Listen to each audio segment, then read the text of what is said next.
In this quick tutorial, I will show you how to change the battery in your Subaru Impreza key fob. This particular device was used between 2005 and 2014, and it takes one of these CR2025 batteries.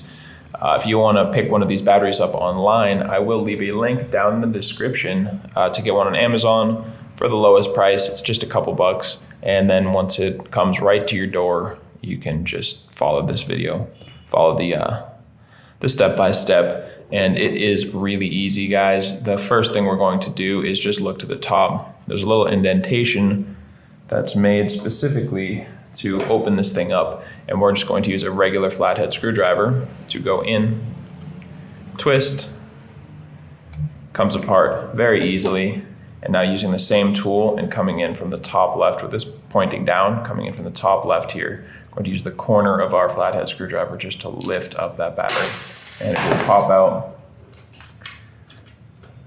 And there it is, 2025 battery.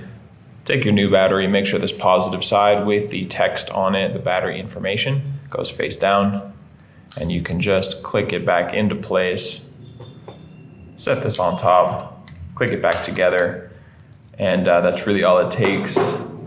Super easy. Yeah, that's it. I hope this video really helped you out, and if it did, you can let us know down in the comment section or just by giving this video a like. And if you ever need help changing another battery in your key fob for any maker model, you can check out the rest of our videos here on YouTube or visit us at fobbattery.com.